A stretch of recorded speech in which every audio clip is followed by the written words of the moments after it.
What up, everybody? It's your boy Dtlf back with another Around the League episode. Yes, we are back. You guys been asking for it, so here it is. And of course, we got a lot to talk about, but this show ain't nothing without the guest. And today we got two very special ones, man, for you guys. How you guys doing in the chat, by the way?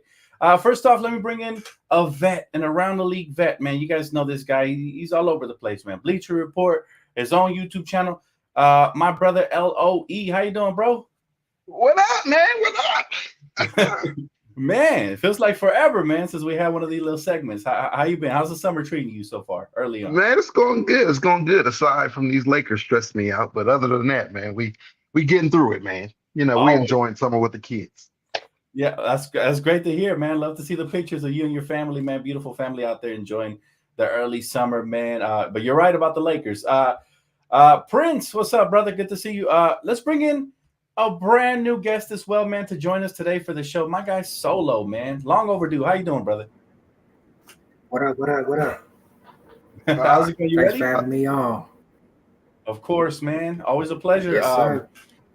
We got a lot to tackle today, but we're going to change the format a little bit. All right, as you guys can see, we now have 3 of us on the stage, and that means we'll have more opportunities to answer questions. For those of you guys in the chat have any questions on any topic we're talking about or something different, go ahead and fire it off. So I'm going to try to do 1 or 2 of my questions to the panel, and then you guys can also fire off a couple of in there in the chat. All right.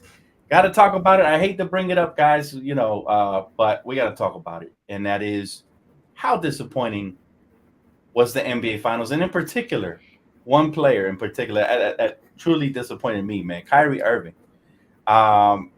What does this do for this legacy in your eyes? And let's start with our new guest, Solo. How you doing? Go ahead. What do you think it does for Kyrie's legacy? Man. The final. It just cements that he ain't that dude. He tried to lead Bron. He tried to do the Kobe thing where, he wanted to take over the team and be the leader. And he just ain't it. He don't have it. Granted, he's a phenomenal player. Don't get me wrong. He's a phenomenal player. He does it all. But you can't get on the biggest stage and just choke like that. Right. Right. He was not spectacular. He wasn't flashy. He wasn't clutch. He was none of the above that we expect him to be. He's not going to be that Batman 14. That's just a fact. Wow. Hey, that's a tough take about Kyrie because he's a very beloved player. In today's modern NBA. So I mean, I don't disagree with you, brother. We're gonna see what happens there. With Kyrie's legacy moving forward. But Loe, how did you feel about Kyrie? You still feel the same way, or has anything changed after this finals performance? No, man, he let me down big time, man. He didn't want to be little brother, right? Well, he had a perfect opportunity to go and change that narrative. He's been great all season long. He completely changed the narrative of not being available and basketball not being priority and all that. Okay, you checked all those boxes, but at the end of the day, we're here to watch basketball. Yeah. So we need you to perform on that basketball court. And he did not, man. Boston owns him, man. That's all I can say. Boston owns him. They live in that man's head. They're forever going to be his nightmare. It was tough to watch, man. It was tough to watch. I hate to see it. We're all big Kyrie fans. And you hate to watch it. And if he could have just gave a little bit more, man, we'd be having a different conversation today. So yeah. Absolutely, the series still be going on, right? right, absolutely. And this is where I believe where stars turn to superstars, and Kyrie just never has taken that leap yet. He showed flashes in that final series in 2016 where he was brilliant alongside LeBron James. But now the narrative is going to fly just like it did with Kobe when Shaq left the Lakers and he wasn't competing, right? Can he win without Shaq? Now people are going to say, can he win without LeBron? That's going to be the narrative that unfortunately sticks with Kyrie for the rest of his career until he does, if he ever does. Otherwise, he'll be relegated to like just an above average guard in the league, which sucks because I'm a big fan of his, but I agree with both of you gentlemen. It was extremely disappointing, man. And I took him off the pedestal. I had him on. I really thought, it was tailor-made for Kyrie to go in there, get his revenge. Boston been calling him and his family all kinds of names. We're talking about one of the worst fan bases out there as far as how disrespectful they are to people, to players, should I say. And just very disappointed in the reaction. I thought he was cut from a similar cloth, but not the same cloth, but a similar cloth. I hate that. So, hey, what up, LA Sports Night? What's up, listeners? Patrick Brennan says, I'm not trying to take anything away from the Celtics. They have built incredible talent and depth, but they had the easiest path to the championship that I have ever seen in my lifetime. Thanks for Super Chat, brother. Do you guys agree with my guy, Brandon, man? Is this the easiest path to the championship that you guys have ever seen in your lifetime? I know you guys have seen lots of basketball like myself, so I'll ask you, LOE, first. Do you agree? Oh, yeah, he's spot on with that one. He's spot on. I agree 1,000%. I mean, Donovan Mitchell without, right? Yeah. In that series, not only Donovan, there was one game where LeVert was out, Donovan, and Allen, right? Yes. Yes. Crazy, right? And then you get no Halliburton. Halliburton was out. And then who they play in the first round again? I forget. Didn't they play the Magic as well? I think the second round wasn't the Magic. Who was in the second round? See, that's how irrelevant that whole playoff. The first round. Yeah. So it's crazy. And then you get no Kyrie. Kyrie just disappeared. Right. So I mean, 2020 was way more entertaining and way more difficult. So don't talk about our bubble ring because this was a mess. That was tough. How you feel about it, Solo? You feel the same way? I don't know how to feel about it. Because the first few rounds they're cakewalks because everybody was injured, right? But based off what we saw from Dallas, I didn't hear anybody picking against Dallas really, except for Boston fans, because they look like world beaters. They look great. I mean, every shot they was jacking up was going down.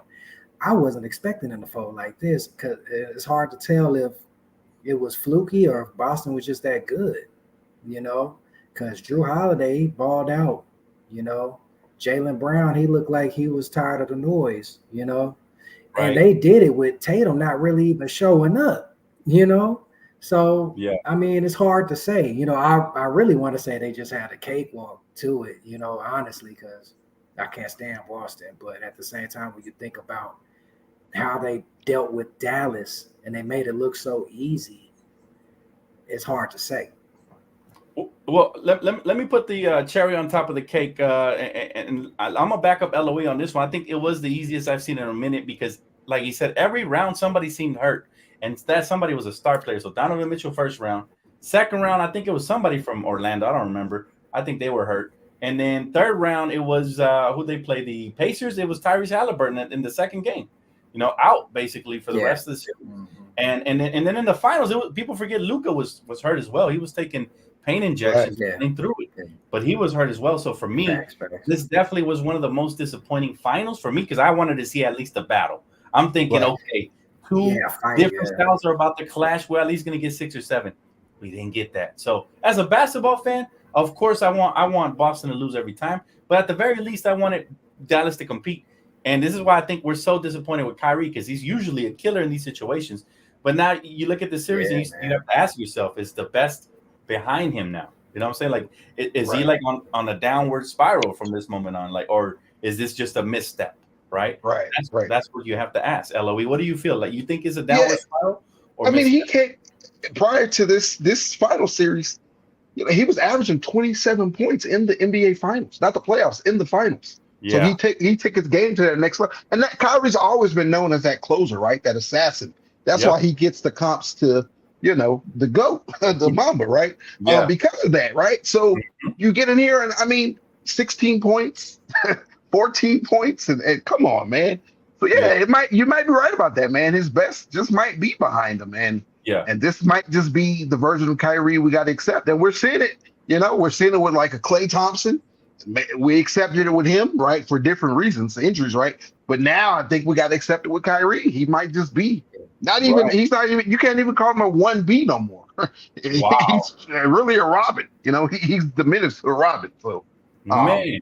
That hurts to hear, bro. My heart sinks into my stomach when I hear you say these things about Kyrie, LOE, just because I just had him on such a pedestal, man. We got to knock him off of that pedestal now. And my guy right here, D Free, says I'm a bit behind, but the thing with Kyrie is he always had clunkers like this when he played with LeBron. Two people only remember 2016. The only small guards to lead the team to a title are Steph and IT. I'll tell you, man, there were times, I'll be honest with you, D Free, there were times where I thought Kyrie was better than LeBron in that final series. Yeah. That's how he was. Right? Yeah, I agree. I'm just saying. Now he ultimately he wasn't, because LeBron was a two-way beast.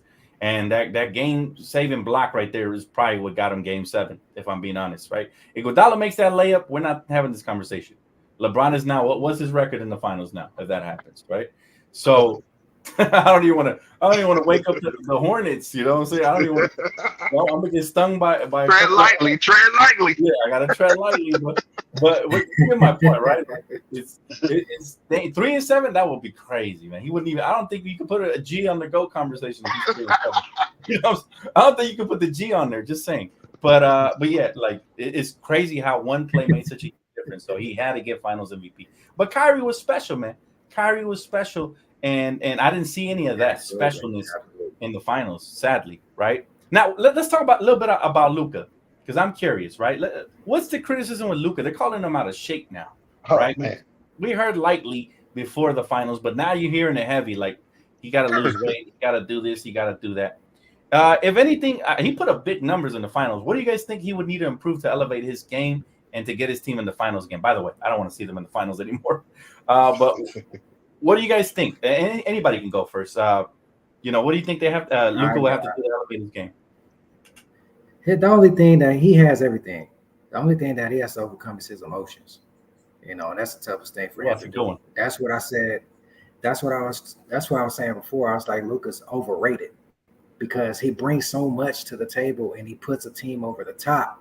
However, he has a fatal flaw to his game, and it's his emotions, where he could turn the referees against you, and he could take the energy out of his own teammates. And could cause you to lose games just based off of his attitude. So the moment that he can get his emotions in check, he's going to be, the sky's the limit for this guy. He has everything. Yeah. And they mentioned defense in the chat as well. I think defense as well, man. He gotta spike that up because, man, he was getting cooked on the defensive end. Sometimes he looked like D'Lo out there playing 5-on-4, right? But a lot of times we have a special. Go ahead. Sorry. I was going to say we have a special offensive talent like that. A lot of times you put players around him that can cover up those deficiencies because he's just so great of an offensive threat. Because you don't want to. When you have somebody like that, you don't really want to tire him out on both ends. But yeah, he if they're not going to put people around him to kind of cover those flaws, he's going to have to get in there and work on that part of his game. Absolutely, man. Loe, anything you see? That was a good one, by the way, man. Right there, his emotions. That's something I definitely don't like. He complains a lot about everything, so I agree about that. Loe, do you see anything on Luka's side where he can maybe improve a little bit? I agree. He has it all, but I have to double down. It's the emotions, the entitlement, if you will. But I mean, you got to look at it. Luka's been playing pro ball since he was 15 years old. So just imagine. He's had his way, whatever he wanted, he's gotten, right? And playing over there in Europe, he was the guy, he was the man, right? So he got all those calls. Now over here, in the NBA Finals, you're not going to get him. And yeah, a lot of those calls he probably gets during the season, but in NBA Finals, rightfully so, you're not going to get all those calls. So yeah, that was a killer because they could have won Game 3, the game he got tossed in, right? Well, it was he didn't get tossed because of checks or anything. It was because of the fouls, but there was a lot of complaining, and they Boston took advantage of that and scored. And we see this with LeBron James all the time. Again, we got to tread lightly here. We don't want them coming to get us, but we see LeBron complaining, and then it's 5-on-4 down the other end. They get an easy bucket all the time, right? And you see a lot of that with Luka now. So, I mean, that's the biggest thing. But in regards to him being out of shape, I mean, I saw them talking about that. Nobody talked about the injuries, man. He was injured all playoffs, right? Yeah. Nobody brought that up. And then the man led the entire league during the entire playoffs in points, assists, rebounds, and steals. So, I mean, come on. What we expect the man to do? He's never been a two-way guy. He's never been LeBron, right, on that end of the court. Yep. He's just not built that When way. you down, And they gonna kick. right. And like he said, you got to put people around him. And they kind of did that. They went out and got Gafford. They went out and got PJ, right? Neither one of them really stepped up in this final. So I put a little bit of blame on them. Of course, he's a superstar. So he's going to get the bulk of the blame. And then Kyrie, you're not going to get defense from Kyrie. So maybe Kyrie ain't the right fit. Maybe you need to go out and get, like a Caruso prototype or something like that to place next to Luka to continue to cover him, because I don't think the defense is going to get much better. But then again, you go back to 2020 when Jokic lost, he came back with a vengeance, right? And we saw an entirely different Jokic. So maybe Luka will get, we'll get the same from him. But I'm pulling for him. I'm a big fan of his, man. And I got him, Same. He's the third best player in the league, in my opinion. Same. I'm gonna touch on the point you just made, Loe. I think it was genius what you just said right now. Both of them on the backcourt were not really defensive backcourt, right? They were all offense, and we saw that they could only win one game in the finals. So hopefully the Lakers learn from this and they see that Austin Reaves' D-Lo will not work. If a better version of that didn't work, you know what I'm saying? Right. That will not work. We gotta somehow sprucing up the defense in the backcourt, and make it work, right? We have to kind of have a balance there. Especially because LeBron's getting older. He's going to be tougher for him to guard perimeter players, assuming he even stays here. So it's going to be tougher. So we need to have those perimeter guards that can get out there, switch multiple positions, have decent size. I think we got one on the roster right now. You know who I'm talking about, right, guys? I think we got one on the roster. Yeah. There you go. Max. Yeah. So he just got to develop properly. He's 6. We just need a coach that's going to play him. Yeah. So he's got the right size, the right mindset, good speed, all that. I think he has great defensive IQ. He's going to be solid. Now, I hate to ask this question, but I got to do it, man. I got to go here. The Lakers and the Celtics were both in a rebuilding similar place in 2017, right?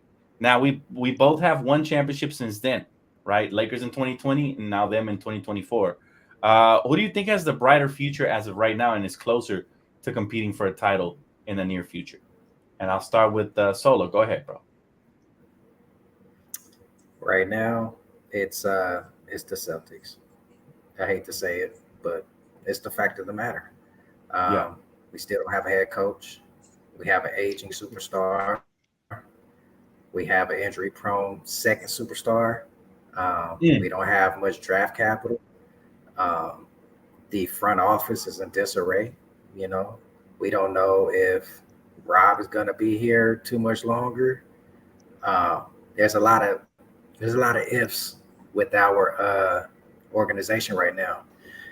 We have to have a lot of things go the right way in order for us to get back into contention like we need to be. So because right now the Celtics, they got it right now. They got a fully fleshed out roster. They have their head coach that has a system in place. The players have bought in, and their front office is solid, and they're going to continue to move methodically to make sure that they keep that roster fresh and updated with new talent. Wherever they're going to have to switch out, they'll switch out, bring somebody else in. So as for the Lakers, man, like we shouldn't even be in this position, man. It's a lot of front office decisions that's kind of messed us up, man. And then on top of that, we have a great scouting department that we find great talent all the time. So we should be kind of like the Dodgers in a sense where we have a farm system to where we're making the stars instead of having to go out there trying to poach stars. You know what I'm saying? Like we should be already having our coaches in place that are really developed this young talent because our scouts are already picking great pieces. It's just maintaining that core, getting that chemistry together, and having a coach and letting them be able to coach and giving them the pieces that they need in order to succeed. Most definitely, man. Great take, by the way. But yeah, man, you're absolutely right. I can't even argue that. Loe, you want to put a different spin on it, or are you right here with my guy? Man, yeah, I can't sugarcoat this shit, man. We're bad. It's looking bad right now, bro. I Yeah, mean, Boston literally won a damn championship, bro, and we don't even have a coach.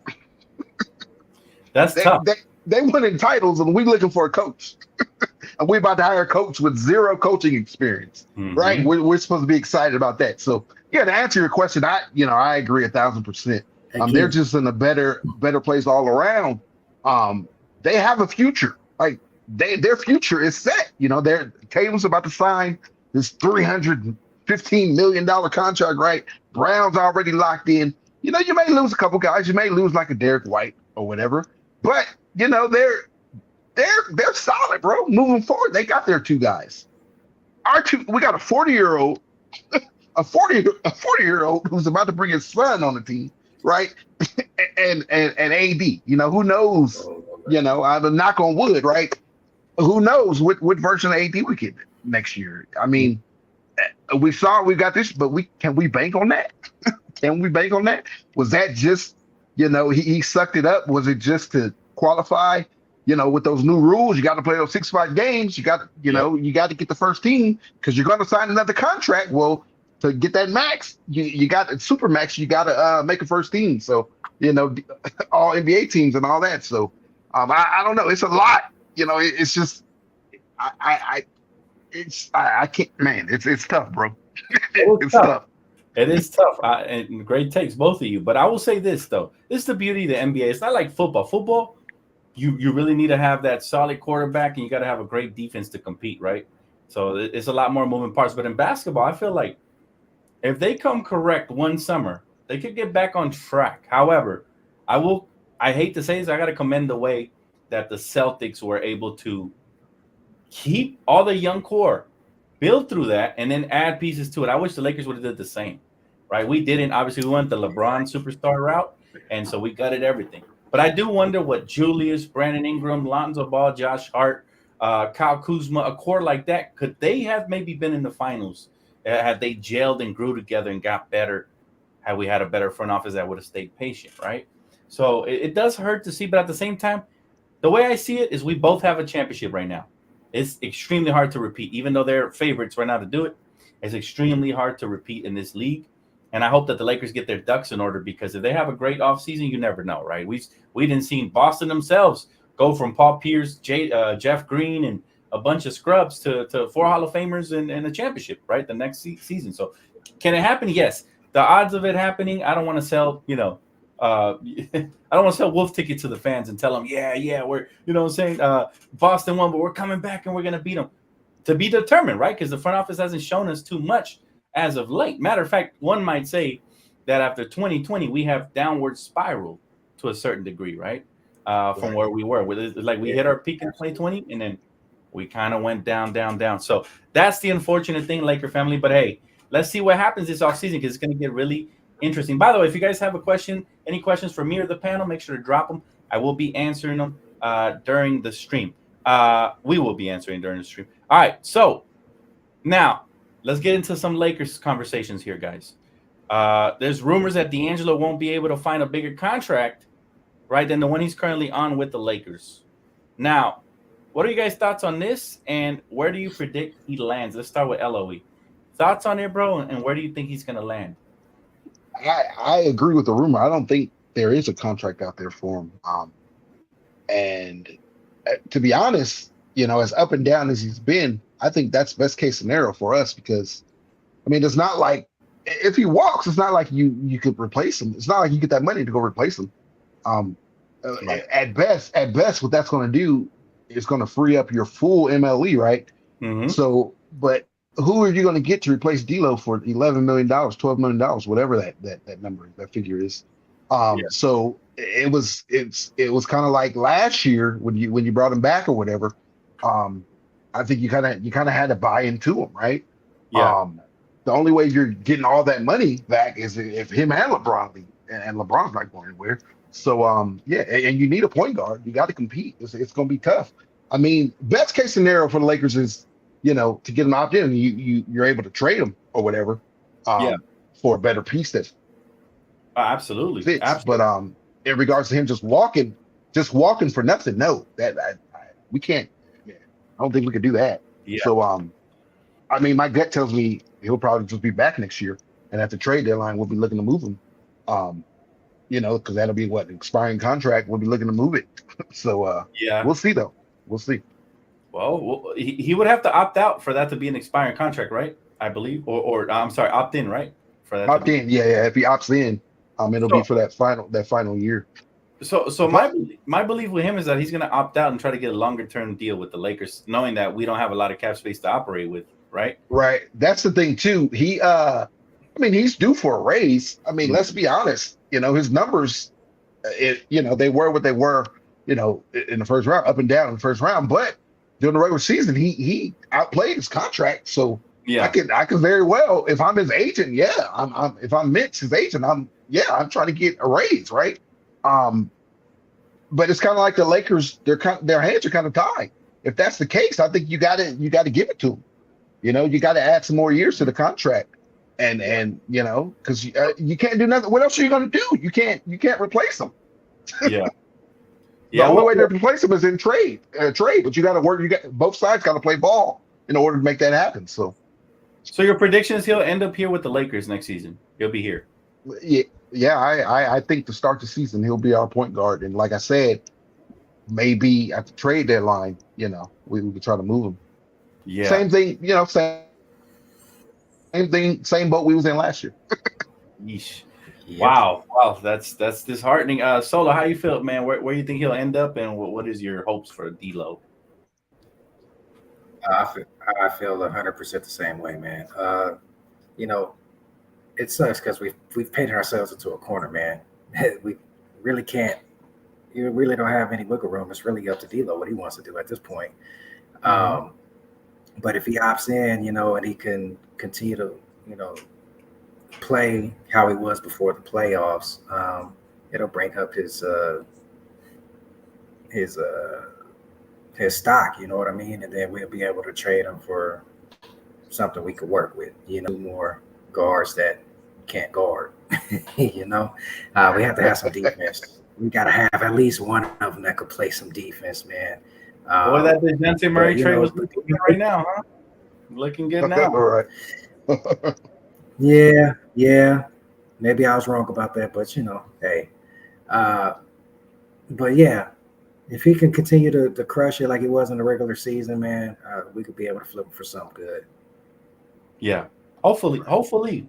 My best case scenario for D'Angelo Russell is that he chooses to go to a team where he can compete, but they don't have enough cap space, so they need us to negotiate. Somebody who hopefully sees him, as an upgrade to whatever their team is, and maybe they got some spare parts to throw our way.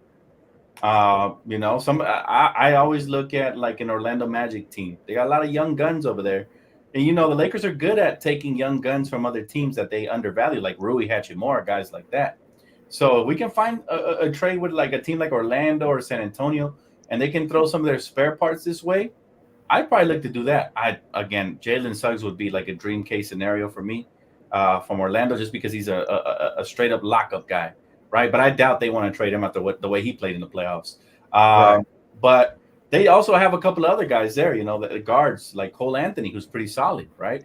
Guys like that. They might have one extra guard there. So I could see maybe Brooklyn wanting to get involved, even though they were trash. Right? They didn't want to negotiate with the Lakers in good faith, so I doubt the Lakers pick up the phone on them. But, I could see a team like that wanting to take a flyer on D'Lo, and maybe the Lakers can work a sign and trade. Maybe they can't. I don't know. But, it seems a little dire. My guy said, gosh, it sounds like we don't have a future. Well, here, I don't want us to sound negative, guys. We're being realistic. But everything could change with one decision, right? One decision can change it all. What happens if the Phoenix Suns take a flyer on Bronny, and LeBron actually takes a pay?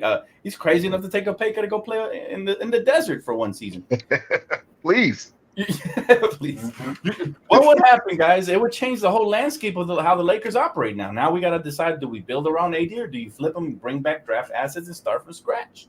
Right? You got to decide, but you got to make a decision. I'm so sick of being in the fringe, undecidable franchise. Even the fact that we haven't hired a coach right now says a lot right, says a lot about how the Lakers have been operating. Right, they're very late to everything. It seems like we're outdated in everything. Right, so Right. Yeah. That's yeah. Yeah. Got to And, give and it to and one Nas, one man. more point on that D'Lo. If we do have to run him back with him, I yeah, just think that you can't start both of them. You just cannot do it. What you got to move Austin to the bench, I guess. And we've seen Austin come off the bench. He played very well coming off the bench. You remember Ham one thing he did do yeah, when Austin was struggling because his FIBA stuff last year. He came out the gate struggling a little bit. He did move him to the bench, and that did allow him to find his legs or whatever, and get in a rhythm. yeah, I just think you have to make that move because you can't start both of those guys. That cannot be your backcourt, right? Your starting backcourt. yeah. You gotta plug someone else in there to play defense, right? So We got to I get just in think there. I think you got to make that. Yeah, it's Christie, or if he gets swing someone else.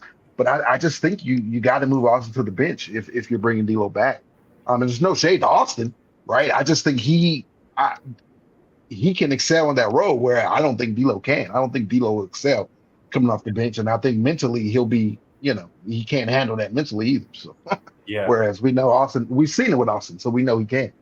Yeah, Austin, from the moment he came into the league, he reminded me so much of probably my favorite Spur of all time, Manu Ginobili. Ginobili, yep.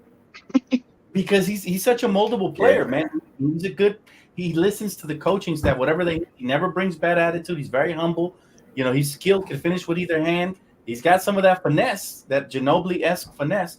And it baffles me how he had his best month in December, LOE, where he averaged 21 points per game coming off the bench. Off the bench, right? And instead of sticking to what ain't broke, he tried to fix it. And that is the mark of a horrible coach. And I hope whoever comes in, I don't care if it's JJ or JJ or any JJ, right? Whoever comes in, J-Lo, J-Lo, whatever the J that comes in, you got to come correct, man. You got to be able to execute and you got to be able to, make the right decisions because there's a huge spotlight in Los Angeles. You're going to get exposed sooner or later. And so, you can't be out here like a Dollar General coach. You can't do that. You got to be legit. And we saw Darvin was, he was imitation. So we saw that with Luke Walton, and even our guy Frank Vogel got exposed when the assistants left, right? So you hate to see that, man. But yeah, as far as D'Lo goes, hopefully he opts in, and then we figure it out, right? Moving forward. My guy said LL Cool J. That's and I ain't seen him in a minute.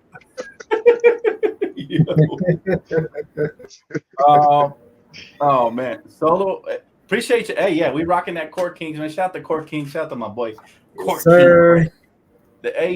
Looking fly, man. All right, so is there one acquisition the Lakers can make to get us back on track this offseason, in your guys' opinion? And I'm gonna start with you, Solo. Is there anything that will move the needle for you, bro, with this Laker team right now?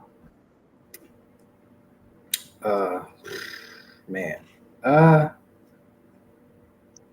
If we would go to star route, I would say Spider. We bring Spider up in here. I think that could bring some excitement.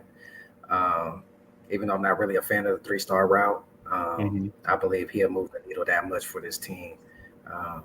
But we have to get a big that can do the dirty work for AD, because we really gonna need him on the offensive end. We can't have him play 1 through 5 on defense. It's just crazy. Yeah. And how he didn't get Defensive Player of the Year is absurd. How? You clearly see when he's not in the game, there's zero defense. Like, how do you miss this? He should have easily been Defensive Player of the Year in my book. But yeah, man, we have to get a rim protector back there, somebody who can snatch boards for us too. And if we can Spider up in here, man, I think we go all the way. Honestly, if we make the right moves to help fill out the roster, yeah, for sure. Yeah, I like that. I think that's a lot of Laker fans' dream target would be Donovan Mitchell. because he is elite. Like they still only 20. He's under 30. So, and the beautiful part is if you make an acquisition like that, we've seen it with Miami when they get the 3-star model. Here come all the little bandwagon players jumping on for a pay, the Ray Allen types, try to win a championship. So I can see that happening as well. LOE, is there any names that move your needle, brother? Yeah, the only guy that got me excited was Spider, right? But I don't think that's happening. I think they'll keep him. But how about a teammate of his? How about Jared Allen? I think they're going to end up moving Jared Allen. Mm-hmm. And if the Lakers can, if the Rob father can strike again, I would love that. Because good luck, trying to get past AD and Allen, right? And then you still got Vando there. Now, I don't know what it'll cost. He's not making a ton of money. So yeah, I would love that move. And then they have the other, what's his name? Mobley. They have the other big one, right? So I think they need to move forward. I think they need to move forward with him. Yeah. He was their top draft pick, right? Yep. And I don't think you can play them both together. And we seen Mobley put in work when Allen was out in that series. Now they lost the series, right? We've seen him put in work. I'm a huge fan of Mobley. I think he's really gonna spread his wings once they trade Allen for sure. Right. So yeah, if the Lakers can get on Allen, that'll give me a little. I've been down in the dumps, thinking about the summer. That'll be a good pickup right there because I like that. I like that move a lot. But like Trae Young, no, I'm good on that. I'll take Trae. Yes, I will. I will still take him, and I'll tell you why. Because I understand that this is like counter to the conversation we just had about non-defensive backcourts. But Trae, to me, man, I've seen him do some spectacular things throughout his career, and he's only 25. I actually had this conversation with one of my best friends over the phone this morning, man. He's only 25, so I'll take either of the two Atlanta guards in my backcourt, and only because I have Max Christie, and so I would then go and groom him to be the starting 2 guard and to be one of the primary defenders. And Trae, to me, is special, man, because first of all, he's 25. He averages 25 points per game with 6 assists, so it's not like he's a ball hog or anything. His only thing is he's coming off of shoulder surgery, so I hope that doesn't really bug him too much. But I think because of that, you might be able to get an a la carte Trae Young. You might be able to get him a little cheaper than usual, man. Maybe bundle a couple first-round picks, but you might not have to give up 3. You might not have to give up Austin Reaves, So I think that's the kind of deal I'm looking for because I would hate, as much as I love Donovan Mitchell, you got to give up Max Christie, you got to give up Rui, you got to give up Austin Reaves, you got to give up 3 first-round picks unprotected. It's I hate giving up that much for a player, even though he's worth it, right? He's one of the players that are worth it for sure. So that's why I love your pick, LOE. I think Jared Allen would be just such a steal, probably steal of the offseason if that happens. And I also like your pick, but the thing to me is like I personally do not write off Trae because I've seen him take his team to the Eastern Conference Finals. Yeah, the East is weak and all of that, but I also seen him take Boston. I've seen him do to Boston what not even Kyrie could do, right? And that's hit a buzzer-beating game winner and force a Game 7 in Boston. People forget like this dude has done some spectacular things, and I think he would be made for the limelight, which is like a Laker type team. That's the only reason and plus I'm a fan. I'm not gonna lie, I'm a fan. But but yeah, man, I agree to disagree on that last one with Trae. But my guy right here, Nico, asking, would you consider Klay Thompson, guys? Klay Thompson. And that's a good question because Klay recently unfollowed everybody in social media. Even his mama got unfollowed, apparently. Everybody got unfollowed. How you feel about it, LOE? Klay Thompson to the Lakers. How's that? I love Klay. I mean, Klay averaged 18 points last year and shot 39%. So I love Klay. He's not the Klay of old, right? A two-way guy anymore. But 18 points, 39%, that fits in with the Lakers. But my thing with Klay is I don't see how you would get him because it's going to be through free agency. And he's going to command. I mean, the 18 points, 39%. That's $20 to $25 million, and that's on the low end, right? So I don't see where the Lakers come up with that money. Sign and trade for Klay again. They was already been up there, right? I mean, but if Golden State's going to lose Klay for nothing, they might as well get something back, right? They might as well get somebody who's familiar with their system. Just saying, and is younger a little bit, maybe. Somebody gonna pick him up. Yeah. Yeah, I think he's going to end up. We talked about Orlando. I can see him there. Yeah. They've been rumored to. Man, what if OKC goes and gets him? New York should pursue him. If I'm being honest, they don't have the money either, though. They to get him, they'll have to. They have to let OG go. I heard he opted out, didn't he, recently? OG. Well, they lowballed him on the offer. So he said he's going to test free agency. They have his rights, his bird rights, so they could offer him whatever. Mm-hmm. But I think they came in low, so that which is insane, right? That's insane. Maybe they're scared of that injury. I don't know. Yeah, maybe they're scared of that. But for sure. They try to get a discount on that injury for sure, bro. For sure. Right. But that's the thing. They're going to lose Hartenstein too, because Hartenstein. I mean, to keep him, you're going to have to pay him like $100 million. Yeah. And if you're trying to keep OG, I don't see and you got Randall come back. I don't see how you pay him that much money. And then they're saying he might command like $80 million on the open market. So, yeah, they could be in trouble. I don't know. We'll see what they do, but yeah. For that price tag, I think Klay's just. I don't even think he's worth all that, to be honest. I see him starting to decline. I know he would look good on the Lakers just because of the floor spacing, and then you need shooters, so Klay would be ideal. But unless he's taking a veteran's minimum, which he's not. It's not. No. I was just gonna say that. I mean, you got to look at the stats. He's not the Klay of old, but 18 points, 39% from three. That's the going rate for that, right?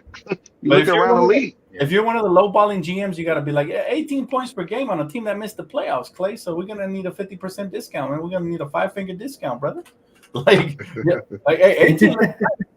But y'all was in the lottery this year, man. Y'all didn't even make the play-in tournament. So somebody from the Lakers is gonna talk to his pops. Yeah, no, he's gonna get paid for sure. I agree with Loe, man. I think Klay is gonna get paid somewhere. Could be Orlando, could be maybe the Spurs, a team like that. We'll see. Yeah, he's gonna get paid for sure. Yeah. So I want to ask you guys about Rob Pelinka, man. I think we got to start assessing the job he has done in the last 4 years now. He came in hot, right? Winning the championship his first season, taking over the front office. We were head over heels at that point. We were like, yes, now we see why Kobe left him here. But ever since then, it hasn't been that great. There's been a couple of mistakes along the way. Most notably, a vampire that was acquired from Washington, right? But I got to tell you guys, man, are you guys disappointed or are you guys okay with what the job Rob Pelinka has done so far? What would you guys like to see improve? I'll start with who went first last time? I think Loe. Go ahead, bro. Yeah, go ahead. I think I went first last time. Go ahead. Okay. Then Solo, go ahead.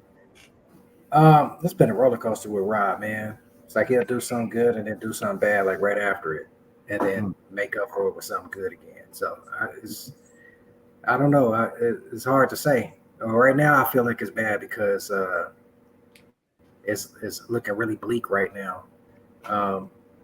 I think it's kind of a beginner's rookie mistakes with him, because he's more of the agent and not really understanding the GM position, the GM role, and he's making some rookie mistakes in that, and he's leaning. It's like he wants to do his own thing, but at the same time wants to please the superstars and LeBron and AD. So he'll turn around and do something for them that's a detriment to the team, So he has to really kind of buckle down and understand that he has to do what's best for the team and not necessarily what's best for the superstars. And sometimes you just have to say no to those guys, and because that Westbrook trade, that really, really, really, really cost us. I think that was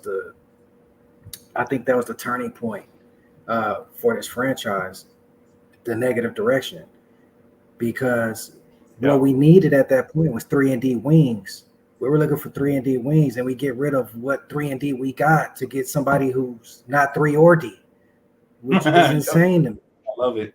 Yeah. You know, and that really cost us because that was a lot of draft capital. We gave up some good talent with that to bring that guy in and waste another couple years of us potentially being in contention. So Rob, he has to really stand on his decision making and understand what's best for the team and the organization moving forward. You know, because LeBron right now, he's aging. He's going to be out of here in a year or two. You know, and you got to understand that we have AD, he's great, but he's injury prone. We have to protect him, you know, because that's our big piece that we have moving forward. So the decisions that he makes, he has to put good young pieces around these guys, and so that we don't fall flat on our face. Yep.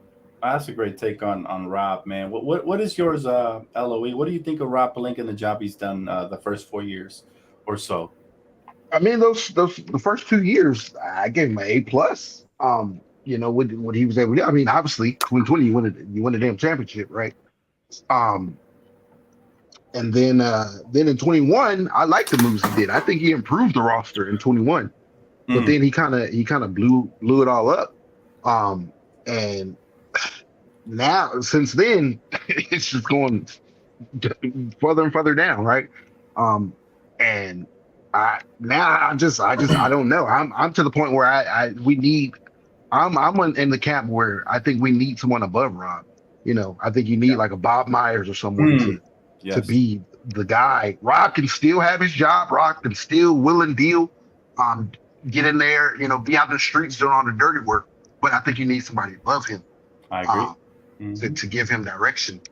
Because them old dinosaurs and Kurt and Linda and all them people up there, and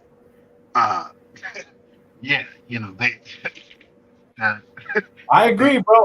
I agree. Man. I don't know what they're doing over there, man. Man, Yeah, we need to upgrade for sure. Now I want to address my guy Dale right here, who said worst trade in NBA history. He's talking about the Westbrook one, and the answer to that is a resounding no. No, it's not the worst trade in NBA history. You guys remember what the worst trade in NBA history is? So I'll tell you. Kyle Gasol for Kobe Brown. There's a worse one than that. It was good for us.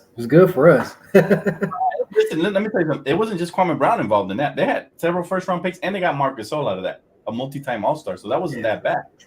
This is the most lopsided trade I've ever seen in my life, and it's not because I hate the Clippers, but it's Paul George to the Clippers from the Thunder, and in return, the Thunder gave up the Clippers gave up four first-round picks. Right. They gave up Danilo Gallinari and Shai Gilgeous-Alexander, who really should have been the MVP of the league this season. So that by far was the worst trade I've ever seen, because they not only did they give up future, but they gave up the present too, man. For a guy who really never elevated them anywhere. So think about that. That's to me. I know Westbrook trade was bad, but we kind of got out of it, you know. And we turned it into, at least for sure, we turned it into Vando, who I love. But yeah, at the time it looked bad, it looked horrible. But by far, man, that Paul George one, that one set them back, centuries. Not that they were going anywhere, anyways. They're the Clippers, but you know, at the end of the day, they were that was a great draft pick, and then they just threw it away, and they gave up more draft picks on top of that. So that's got to be the worst one I can remember personally. Can you guys remember a worse trade than that off the top? No, that one was pretty bad. Yeah. Kobe for D-Fox, maybe. Kobe for Blotty was an all-star at the time, wasn't he? Was he not? Yeah. So it was kind of fair. It was kind of. I mean, you can't really say the results of the rest thing, but I mean, when you look at it, we got the superstar. Yeah. So you can't really say, it was one of the worst in history. I mean, it didn't yield the results that we wanted. Yeah. But, so. Facts. Yeah, those ones there though. Those are tough, man. That Clippers. I mean, but that's the Clippers for you. That's the kind of shit they do, right? That's what they do, right? That's what they do. That's what they get. Going Clip. Yeah, Clippers going Clip. That's what they get though for fleecing us with the Zubats trade, man. That Muscala Zubac trade was one of the worst I've seen the Lakers do. Actually, that one. Oh yeah, that was bad. Bro. And that's another knock on Rob's. Speaking of Rob, that's another knock that he has on his belt, right? Giving up Zubac. Yep, absolutely, and yeah, you're right. I forgot about that one. I mean, there's been a couple of things Rob has done that. I mean, even last year in a draft, he overrid his scouts who wanted either Cam Whitmore or Jaime Jaquez for Jalen Hood-Schifino. So there's a couple of things that that makes you raise the eyebrow a little bit. All right, let's see here. We got a couple more questions. Is Ujiri Messiah still the GM on the market? I never knew he was on the market. Did you guys? I never knew. He's still in Toronto. Well, he's been running that, bro. And he did a great job. He landed them their first ever championship in history, and he's done a good job of rebuilding so far. So I don't think he's going to go anywhere. That dude is. He ain't going nowhere. Yep. King out there. I mean, Bob Myers is available. Oh man, he on ESPN with JJ. So go ahead. I mean, let's go to ESPN, get our coach and our basketball president. I love that. Let's go. He did a tremendous job, man. He did tremendous. You can argue that the Warriors haven't been the same since he left. Period. Right. Facts. He saw that coming, though. He saw this coming. He was like, "Let me get out of here." Yeah, absolutely. Absolutely. As it started coming apart, it's like, yeah, I'm gone. Yep. Right. All right. If you guys have no more questions in the chat, I have one more for you guys, man. As of right now in the NBA, how we are today, who is the current best player in the NBA in your opinion?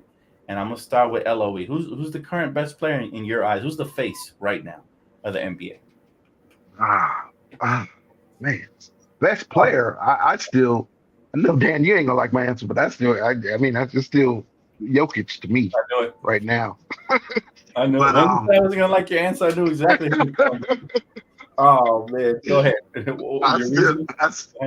I still got Jokic, but then you got I think SGA and Luka's right there, behind them, and then you got other guys coming up. I mean, obviously Ant, right? We're gonna talk about Ant. You got Brunson coming up. You got a lot of guys coming up, but I still think it's Jokic. Even though they lost, I still got Jokic. Okay, that's fair. I'm gonna let it slide just because you're my guy, man. But I mean, he's the MVP, so it is what it is. Solo, who's your face of the league right now? I honestly think it's Giannis right now. I think it's still Giannis. I think the reason the attention hasn't been on him because he's been hurt. Mm-hmm. I really think it's Giannis, but everybody gonna have to move out the way from Wemby. I'm telling you, Wemby's gonna be that dude. Yeah. Wemby gonna be that dude, man. So, and then it's throughout NBA history, it's always been the big men who have really, stolen the show for the most part. You got the Hakeem Olajuwon ones, you got Kareem, Shaq's.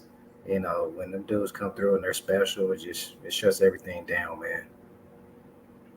Yeah, I mean, bro, Wemby, I remember I was blessed enough to go watch him play this year.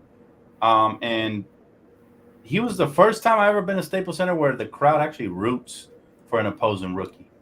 Like, that's the type of impact he's already leaving in the league. I had Laker fans rooting for him. I don't think they'll be rooting for him very long because once he becomes a force and he starts beating yeah, we ain't rooting for that sucker no more. But for now, it's all cute. You got the little unicorn and all that, But later on, he's going to be a problem, man. I give him 2 years before he takes over this league. 2 years. And he put on – y'all see the pictures? He put on some muscle. He's looking strong, man. He's looking like – I haven't seen him. I have to check it out. I haven't seen him. It's scary. Elo. He's looking like Kareem in his prime right now, body-wise. Like, I was like – don't let him get a hook shot. Yeah, man. They basically reconstructed Tim Duncan right there. That's what basically a more skilled version. But he's special, man. I can see why you picked him as a face. For me, the current face of the league right now, and it's not a cop-out, but I gotta say the league to me is faceless right now. Nobody really, for me, elevated and has grabbed that torch, since LeBron dropped it off. Like, Giannis was the best for 1 or 2 years, and then he's been injured ever since, so you can't give him that by default. Otherwise, Kawhi would be in the conversation as well. So Giannis, I can't give it to him just because he's always hurt right now. Recently, the last 2 years have been trouble for him. Jokic, he won the MVP. I thought it should have been Shea, personally. He's a great player, though. I can't take that away from him. So I'm not mad at Eloise's answer there. But I really like nobody stands head over like above everybody else, right? I just don't see it. I thought it was going to be Luka in the finals if he really would have put his stamp on it and won the championship. I would have said Luka hands down. But one step forward, two steps back for Luka with the finals they had, and so I don't know, but I do agree with Solo that Wemby is next in line for sure. My guy Tech said for me is Ant-Man. Love how he approaches the game. Now he has potential, man. He's got potential. He's still got to made it to the finals for sure. Yeah. And he got to elevate his game to another level. Like you still see some things where he can work on, you know what I'm saying? Like there's still some things, but he's ahead of the curve for sure. What is he? 22? 23 is extremely young, right? So he's ahead of the curve for sure. So Dan, let me ask you this, Dan. So remove Giannis, remove Jokic. Going into next year, who's your front runner for like MVP with these younger guys? You removed Jokic and Giannis. Giannis and remove those guys. The guys who've been there. It's either going to be Shea or it's going to be Ant-Man for me, because those guys both took quantum leaps this year, and if they do, it don't even have to be quantum leap next year. But if they just take a little step forward, I think they're there, man. So I was really disappointed to see Shea didn't get it because like you're in the West, toughest conference. You get your team to the number 1 seed. And you putting up over 30. That's like for me, like what other excuse do these pundits have to not give it to him? He was averaging 30 and had his team with the best record, right? If it's a regular season award, then the playoffs don't factor into that. You feel me? So I thought it should have been SGA, but of course they're gonna give it to the popular player. But at the end of the day, I wouldn't be mad, man. The league is in good hands. You see all these young players. We talked about Wemby. You see what SGA is doing. You see what Ant-Man. I'm sure I'm missing a couple of players there, but it's in good hands. And then Luka, how old is he? 26, 25? 25. Those dudes. Brunson too, man. Don't forget about Brunson in New York. Brunson, man. I hope he recovers properly though, because his shooting hand he broke, and I broke my shooting hand, so I know all about the struggle sometimes. But these dudes, man, they got the best medical staffs and everything, so he should be all right. But yeah, he went off this year, man. I thought he should have been in the conversation, right, for MVP at least. I thought so for sure. Man, top 3 in the East. You're one of the elite teams, and honestly, I believe I might be a little full of myself here, but I believe that if New York was healthy, they could have dethroned Boston. I agree. Sure, yeah. They had the pieces at the trade deadline. They got OG. They got who else did they pick up? They got Bogdanovich. Yeah, you remember he was out. Yeah, he got hurt. They lost Mitchell Robinson too through injuries, right? And then Julius. Yep. Yeah. Man, they lost too many pieces. Julius I was surprised they even made it that far. Right. Yeah, because Julius went down early. He went down in January, right? Yeah, and that's 2022. And when he went down, weren't they higher in the seat? They were higher up, weren't they? Yeah, I think they were, but then they climbed back to 3rd. So they climbed back. Yeah, they overachieved. So that was fun to watch. That's a lot to get through, man. To be up there, then you lose one of your star players. You drop down and have to climb back up. That takes a lot of energy, man. That's a lot of work you got, and that's we're familiar with, right? We see it with us, with the Lakers all the time. We're in such a hole, we got to climb out. Mm-hmm. By the time we get to the dance, to the playoffs, we're exhausted, man. Yeah, absolutely. It was where tough, coaching comes into play. Yep. Mm-hmm. Oh, Thibs is a great coach. The only knock on him is that he runs his players into the ground like Mike D'Antoni used to, right? So that's the only knock on him. But if they can get like a good assistant to like, maybe, talk him out of it at times, that'd be great, man. But it's going to be interesting, man. The league really could shift this summer, starting with the draft. I'm hearing there's going to be a lot of movement. How you guys feel about the Lakers potentially moving up in the draft? You guys like the sound of that? That rumor about moving up to the for sure. That rumor about moving up to the top 5, I think there's no way that you're doing that. But if you move up a couple of spots to get what's his name, Edie, if he's sitting there at if you get to 12 and he's still sitting there, then that'd be great. 7'4", man. Big ass Yao Ming out here in the draft, man. They're talking about it's not a deep draft. Come on, man. I wish we could Right. get Kyle. The other cat gonna be man. gone though. I He think. look nice too. I think he's gonna be gone. Yeah, he's not gonna be there. You think, what Yeah, pick do you guys think he's gonna be gone at? Because they're saying he's projected anywhere between 13 to 18. So what Oh, really? Yeah, I thought he was higher. I Oh, think- maybe he'll be there then. I don't know. I think both of them will go higher. I think both of them will go higher. Yeah. Honestly. Okay. Well, I mean, I think this is, since they say it's a weaker draft, maybe the Lakers do have a shot at moving up in the draft. Maybe they do. We'll see. We'll see. But it'll be interesting. Nobody ever wants to trade with the Lakers. Let's be honest, man. It's rare when we get like a draft day trade. Most of the time, we buying second round picks. That's like about as much action as Lakers in the draft, right? So, now, what about that Suns pick? They know we want those big men. Yeah. Right. Wait, What about that Suns pick? They're going to sell that pick possibly. The Suns. The Suns, yeah. I mean, they got to because they're in win now mode. The fact that there's a rumor that supposedly they're working out Bronny for a second time again makes me feel like maybe there's something going on behind the scenes, because there's no way they're drafting Bronny unless they know they're landing LeBron. Ain't no way they're wasting away that pick. And they got KD out there like looking like I agree. I bring it up and ask because James Jones is the man over there. Mm-hmm. He's running that, and him and LeBron are like, bosom buddies. So he said bosom buddies. They're close. So maybe LeBron calls in a favor, and we look out. I know they want to sell the pick too because money. They're way over the apron and all that stuff. Right. So by selling that pick, you're saving like real money, like $30 million, right? Real cash. So maybe the Lakers should get in on that, and you get your 17th pick, and then you turn around and get that pick too, and maybe that's the pick the Lakers used to get Bronny, which I'm fine with. I know that pick is in the first round. I'm fine with that as long as it's not the 17th pick. I think that's the 19th pick. So if they're doing that with that pick, that's cool. I'm all good for that. Absolutely. Yeah. Here's the thing about the Suns, right? And a lot of people don't understand this. LeBron James, people will say he's not going to take the minimum.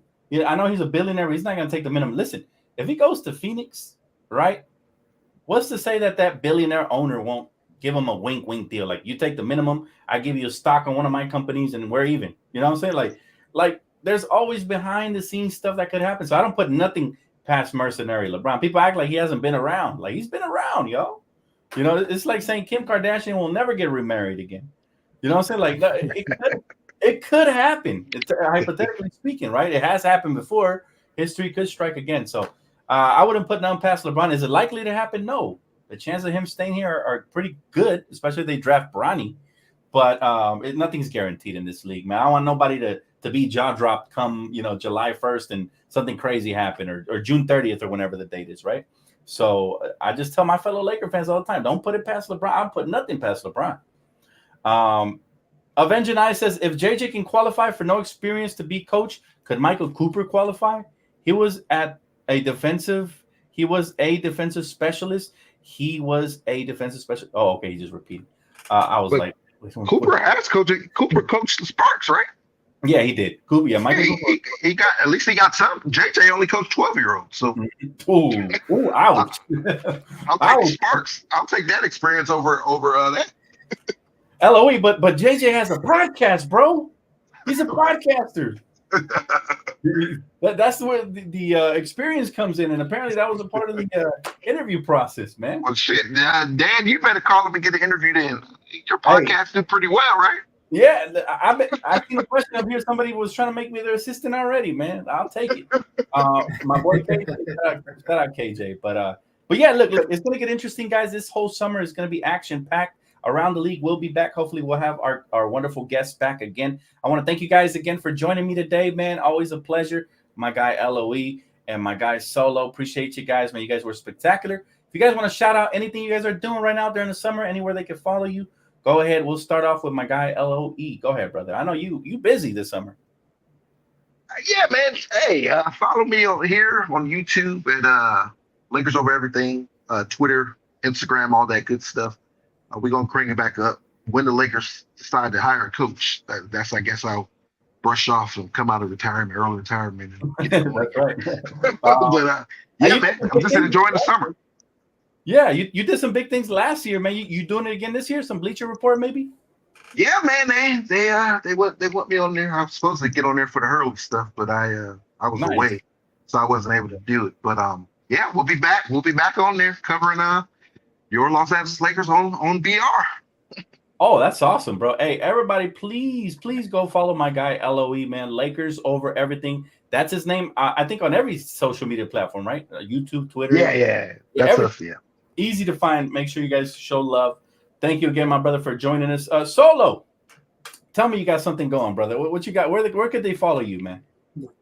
Man, I don't have no socials really going right now, man. I'm too busy coaching my kids' softball team, so I'm always ripping and running, so I really don't have the time to be on there as much as I would like to. But any chance I can get to try to pop in with you, Dan, hey, I'm here for it. Absolutely, man. Hey, this definitely won't be your last time on here, man. Appreciate you for joining us today. Always a pleasure having you guys. Chat, thank you guys for staying involved, asking all those good questions. I'm pretty sure we answered most of them, but it's going to be the new format. We're going to do 3. I'm going to try to get my guy, Court Kings Chris, here next week with me and another special guest. So we're going to do formats of 3 to answer more questions with you guys. That way we don't get lost in the sauce. We can sometimes get lost in the conversation. We have 4 or 5, so trying to get the chat a little more involved. So appreciate you guys. This is the first episode of the summer. We'll be here probably, I'm thinking, we did it on Tuesday today. Maybe Tuesdays or Thursdays or maybe both. We'll see. Depends on how much news we got to break and all that good stuff. And if you guys haven't already, please check out my latest video on top 3 options I would like the Lakers to draft with that 17th pick, or maybe move up and pick up somebody there. So definitely go check that out. That one's out available right now. Appreciate you guys, man. Again, thank you guys for joining me. Thank you, chat, for tuning in. Don't forget to hit the like button, subscribe if you already haven't, and we'll catch you guys on the next Around the League episode, man. Salute LOE, salute Solo. Appreciate you guys. Peace. Peace. Thanks for having me.